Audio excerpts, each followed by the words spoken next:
Alright, I am back with a Destiny Rising video. It is very weird to be doing a video about something Destiny that is not Destiny 2 for the first time since Destiny 1. This is the mobile game made by NetEase that has just started a closed alpha, but I just signed up normally. I didn't even do like a press email, I don't know, they just gave me a download code through the beta test flight thing. It's a very extensive alpha. I heard it's like literally all the day one content it's launching with, albeit with a store that is closed, so you can't spend any you can't be tempted to spend money on its microtransactions, although you can see what they are. I've had, a good number of days to play it, and I have some thoughts. I've written about it, and it's interesting. It's a mix of things that are awful, and then, oh, hi, Evie. I wonder where you went. And some things that it does pretty well. On the whole, this does not strike me as something that either I'm going to like fully throw myself into, like I used to do with Genshin Impact, I guess, famous last words, or something that's going to be like some revolutionary thing for, Bungie as a whole, or the mobile community loves Destiny now, or the Destiny community loves this mobile game. I think there will be overlap, but I wonder about its long-term prospects. So I'll start with what it does well. And I think first and foremost, gameplay. It does gameplay very well. I've played at least some amount of mobile shooters, most of which are terrible. And this is, you can be in third person, but it's weird because then when you aim, you go to first person anyway. So I don't, maybe that's a setting you can toggle, but I don't really see the point. I'm just playing in first person like normal Destiny. I don't have any cool skins I need to look at or whatever. I am playing with an Xbox controller. I didn't even try to do touch controls. In order to make it feel more like Destiny, I think you have to use a controller. I have had a little latency issues on and off with this. I will be having some gameplay here at some point of actual shooting, not just people talking as the run up to the quest here. It's solid. It's obviously very stripped down from the main game. No one was expecting otherwise. You can't crouch or slide, for instance. There's a lot of auto aim and aim assist, as you might imagine with this. There's way fewer enemies in general because you can't just clutter up the screen with giant mobs. But it plays pretty well, and that is kind of the baseline of any promising entry in the Destiny universe, because you want to retain that feel of combat, and I think this does in a lot of ways. The exceptions would be in all the like crazy skill powers they have now, but even that, I guess I'll just go into that part now, where the fact that this is a hero shooter where you have a character with a kit and specialized skill tree and 2 different moves and then an ultimate, it's very traditional in that sense. That said, it is still being Destiny as a looter in terms of the pair of guns you use, which are essentially a normal unlimited ammo primary weapon and then a power weapon.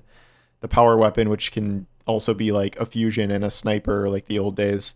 And like everything is in that category. Certain characters can only use different classes of guns.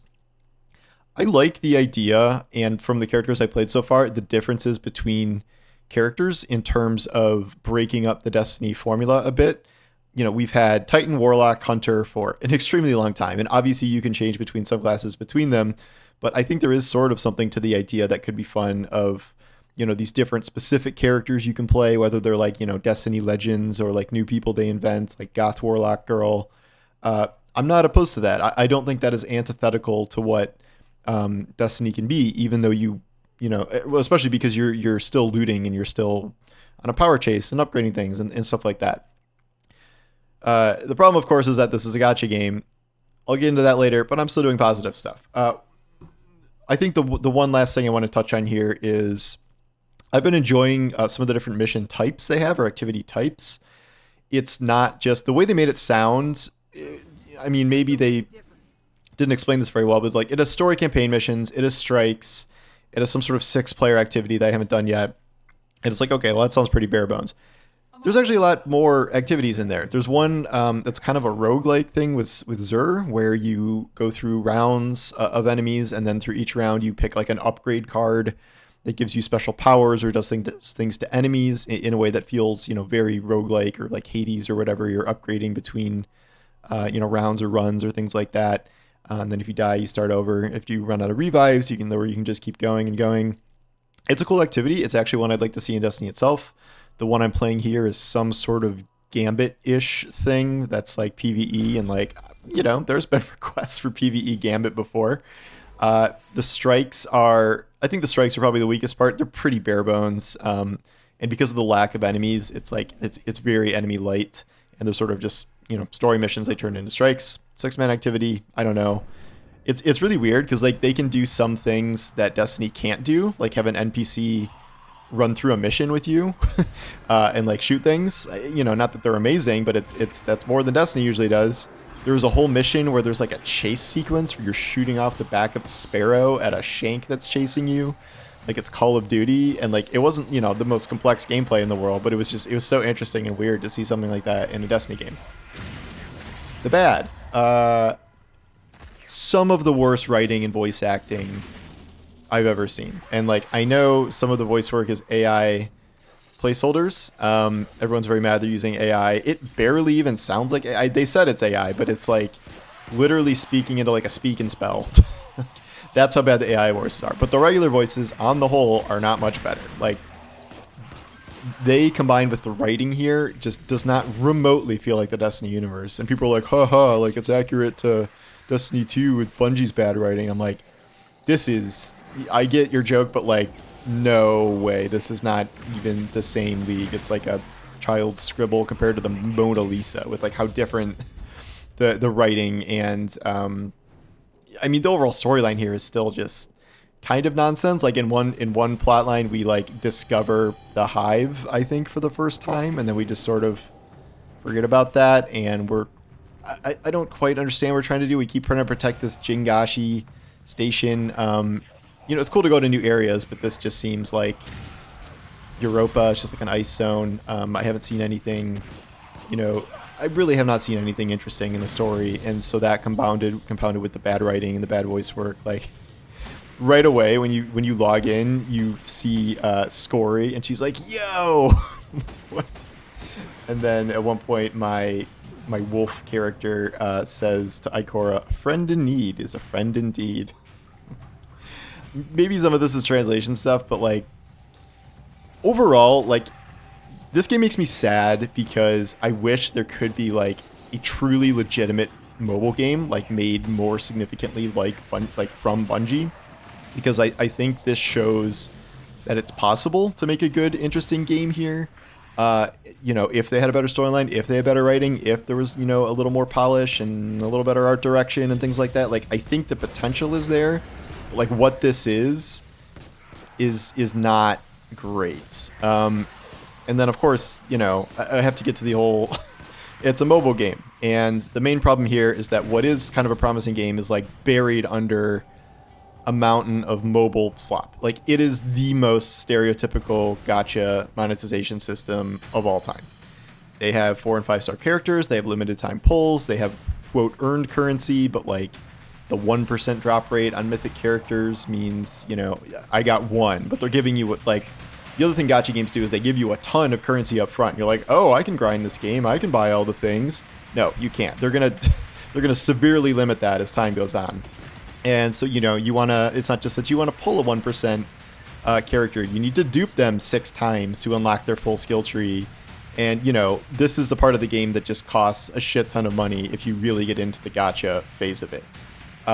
It is unclear how, quote unquote necessary higher level characters will be. I don't think there's any way we can judge this because I've already started to see like some modifiers about like certain styles of play or like certain elements and things, being better as you progress here. And even just getting some of the characters like the Devil Exo guy, I don't remember his name, but the guy I just got, my only 5-star, he literally has like Well of Radiance, essentially. Like he's a 5-star character and he is Well of Radiance. And I've seen some of the other 5-stars that just have insanely good powers compared to kind of the baseline ones. Wolf's power right now is actually pretty good. There's like an unlimited sword melee thing, projectile sword, and then like a super hacky sword special. Like it's pretty good for now, but he's like very melee focused, and I don't know how much that will hold up over time.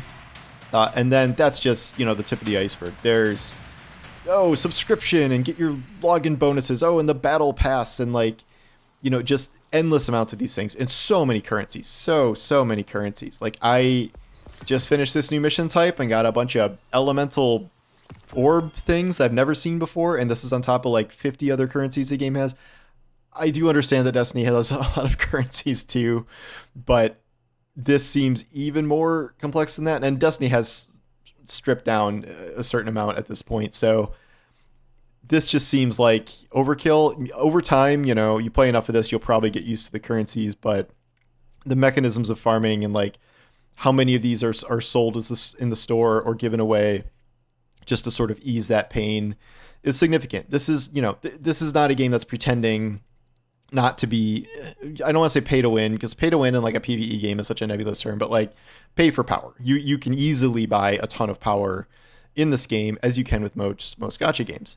I got really into a game like Genshin Impact for a long time because that was also like a legitimately good game at its core. Like it, obviously ripped off Breath of the Wild and stuff, but like it was very good. Exploration was fun. There were fun puzzles. Like I liked a lot of the storylines in that. The character art and the character design was cool. The world was cool. Like there was a lot going for it there. Here, there are pieces of that. Like the gunplay for a mobile Destiny game is good.